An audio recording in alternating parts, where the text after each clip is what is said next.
सारे लोग नेहा को बधाई दे रहे थे। वो भी कुछ शर्माई लजाई सी हौले हौले खुद में सिमटे जा रही थी। आज उसका बचपन का सपना पूरा हुआ था। दरअसल बहुत छोटी उम्र से ही उसे फौजी बहुत अच्छे लगते थे। ऐसा भी नहीं था कि उनके घर में कोई फौज में था, वरन उनके पूरे खानदान में कोई सेना में नहीं था। जब बहुत छोटी थी, कभी कोई आर्मी की गाड़ी मोहल्ले में आती, किन्हीं वर्दी वाले लोगों को देखती, वो तालियां बजा खुश हो जाती और किलकारी मारती, माँ बॉर्डर वाले वीर जवान। माँ हंस के कहती, तुझे इनका कहाँ से पता लगा? वो मासूमियत से अपनी किताब ला दिखाती, देखो कविता, वीर तुम बड़े चलो, धीर तुम बड़े चलो, टीचर ने कल ही पढ़ाई थी। माँ हंस के टाल देती, लेकिन उसके बढ़ते जुनून को देख के उठती, अच्छा बाबा, जब बड़ी होगी तेरी शादी किसी वीर जवान से ही कर दूंगी।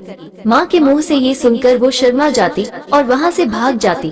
आखिर आज वो बहुप्रतीक्षित दिन आ ही गया, जब उसकी शादी एक बहादुर सेना अफसर से तय हुई। अखिल भारतीय सेना के जाबाज सिपाही थे। उनकी शूरवीरता और अदम्य साहस का परिचय वो कई बार दे चुके थे। सोर्ड ऑफ ऑनर से सम्मानित वो कई अवार्ड्स भी जीत चुके थे।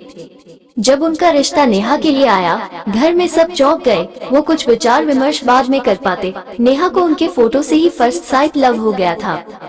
कितना सजीला स्वस्थ युवक था, जिसकी आंखों में बहुत गहराई, होठों पे मुस्कुराहट और एक चुंबकीय आकर्षण था जो नेहा को पूरी तरह अपनी गिरफ्त में ले चुका था। नेहा खुद भी कम प्रतिभाशाली नहीं थी। उसने MBBS करके अभी MD पूरी की थी। वो बड़ी सौभाग्यशाली रही कि उसकी पहली ही जॉब आर्मी हॉस्पिटल में लगी। इस तरह वो कुछ समय अखिल के साथ हो पाती थी।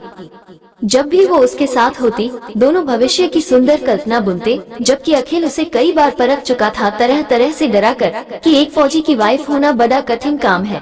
इसमें रोमांटिक जैसा कुछ भी नहीं। हम फौजी देश के लिए जीते मरते हैं। हमारा परिवार, धर्म, कर्म सब हमारी सेना ही है। अभी भी वक्त है, तुम सोच लो, शादी के बाद पछताना मत। नेहा उससे नाराज हो जाती, आंखों में आंसू भर लेती और अखिल उससे माफी मांगता, उसे ठिठोली कर हंसाता। फिर एक दिन वो शुभ घड़ी आए और वो दोनों शादी के पवित्र बंधन में बंध गए। उन दोनों की मिलन बेला सबसे अनोखी थी। अगले ही दिन अखिल को ड्यूटी पर जाना था, अकेले ही। दोनों ही ये पल एक एक मिनट जी लेना चाहते थे, कहीं क्षण भर की भी झपकी उनसे ये सुनहरा साथ छीन न ले।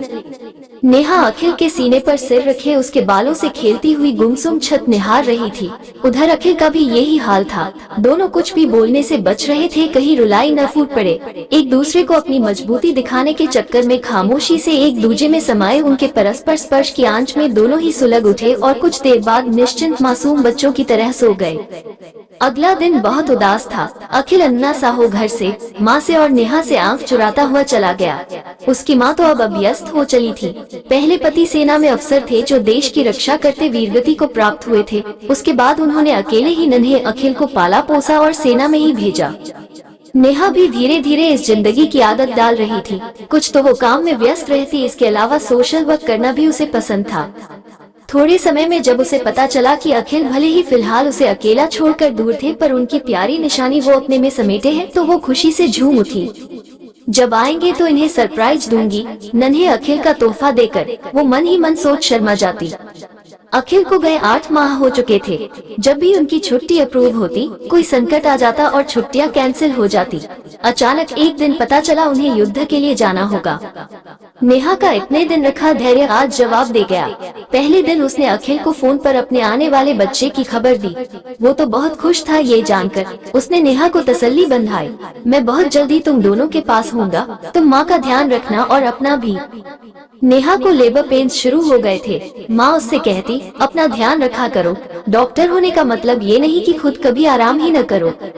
नेहा हंस के कहती, माँ फौजी की बहू बीबी हूँ, मैं भी फौलादी हूँ। देखना मेरा शेर बच्चा चुटकियों में पैदा होगा।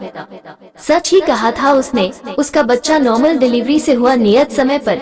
घर में खुशी की लहर दौड़ गई, लेकिन अखिल से कोई कांटेक्ट नहीं हो सकता था इस समय। अगले हफ्ते तक का समय बड़ा टेंशन में निकला और फिर वो घट गया जिसकी कल्पना कोई दुश्मन के लिए भी नहीं करता। अखिल लौटा युद्ध भूमि से, लेकिन तिरंगे में लिपट कर। आज इंडिया गेट पर अमर जवान ज्योति की ज्वाला बहुत प्रचन्नता से जल रही थी। पूरे राजकीय सम्मान के साथ अखिल के तिरंगे में लिपटे पार्थिव शरीर को सलामी दी जा रही थी। नेहा सफेद कपड़ों में, सूनी मान, बिना बिंदी चूड़ियों के अखिल के अंश को कसकर छाती से चिपकाए उसे सैल्यूट कर रही थी और धीमे से बुदबुदाई, तुम फिक्र न करना मेरे फौजी वीर जवान, हमारे इस बच्चे को भी मैं वीर फौजी ही बनाऊंगी। तुम्हारी जलाई ये वीरता की लौ कभी बुझने न दूंगी।